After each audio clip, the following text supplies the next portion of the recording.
Hello बच्चों, ये सवाल कह रहा है point traversed half the distance with velocity v not. The remaining part of the distance was covered with velocity v1 for half time and v2 with other half of time. The mean velocity of the point average over the whole time of the motion is.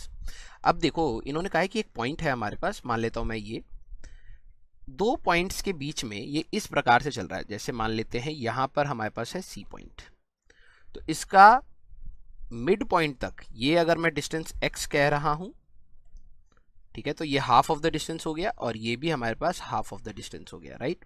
तो इन्होंने question में कहा है कि एक point है जो यहाँ पर आधे डिस्टेंस तक कितनी स्पीड से चल रहा है, v नॉट की स्पीड से चल रहा है. तो ये यहाँ से यहाँ तक आ गया, ठीक है.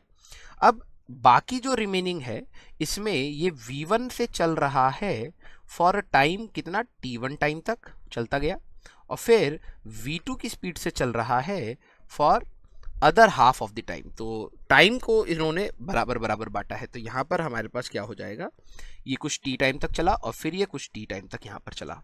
अब हमें क्या चाहिए, हमारे पास अब हमें चाहिए एवरेज वेलोसिटी या मीन वेलोसिटी. तो वेलोसिटी अगर मैं एवरेज की बात करूं तो हमारे पास कंसेप्ट होता है total displacement divided by total time. यही हमारे पास कंसेप्ट होता है. तो अगर सर क्वेश्चन के हिसाब से देखें तो टोटल डिस्प्लेसमेंट तो इसने चला है 2x. अब सर टाइम हम लोग कैसे निकालें, तो मैंने कहा यार इस वाले पार्ट का अगर मेरे को टाइम निकालना है तो मैं ये कह सकता हूँ this is x by v naught हमारे पास आ जाएगा, क्योंकि डिस्टेंस है x और divide by velocity, this is x by v naught हमारे पास आ गया. प्लस सर यहाँ पर तो टाइम t और t है. मैंने कहा वेरी गुड, ये हो गया हमारे पास टोटल. तो सर अगर हम लोग इसको सॉल्व करें तो अब हमारे पास यहाँ पर वेरिएबल क्या क्या है सर, t तो हम लोगों ने वेरिएबल अगर मैं बात करूं तो हम लोगों ने t और x तो हमने ही माना है ना सर. तो t एंड x, तो मतलब हमें इनको रिमूव करना पड़ेगा. हम आंसर किस पैरामीटर में छोड़ेंगे, जो हमारे पास नोन पैरामीटर्स हैं, राइट. तो एक तो x को हमें रिमूव करना होगा और दूसरी बात हमारे पास क्या रहेगा, यहाँ पर इसका टाइम मैं t1 ले लेता हूँ, ठीक है, इस पीरियड में.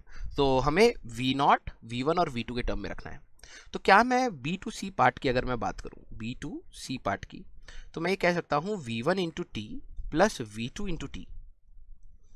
v1 t टाइम तक चला है और फिर v2 t टाइम तक चला है, ये हमारे पास x ही होना चाहिए. तो क्या मैं यहाँ से t की बात करूं तो this is x divided by v1 plus v2 हमारे पास आ रहा है, यस. और उठा करके अगर मैं इधर रख दूं तो ये आ जाएगा हमारे पास 2x डिवाइडेड बाय हमारे पास x by v naught plus twice of t की जगह 2x divided bye v1 plus v2. ये आ गया. अगर मैं x कॉमन लेके यहां से काट दूं, ये x x x, तो हमारे पास नेक्स्ट पेज पे ले चलते हैं, तो ये हमारे पास बचेगा, ठीक है. हमारे पास एवरेज वेलोसिटी जो हमें चाहिए थी वो हमारे पास बचेगी बेटा, this is 2 divided by 1 by v naught. एक बार चेक कर लेंगे, 1 by v naught plus 2 divided by हमारे पास v1 plus v2. I think यही था, है ना. एक बार चेक कर लेते हैं, 2 divided by 1 plus v naught plus 2 divide by, हाँ तो ये था. अब हमारे पास अगर आप नोटिस करें तो ये सारी चीज़ें हमारे पास नोन पैरामीटर में है.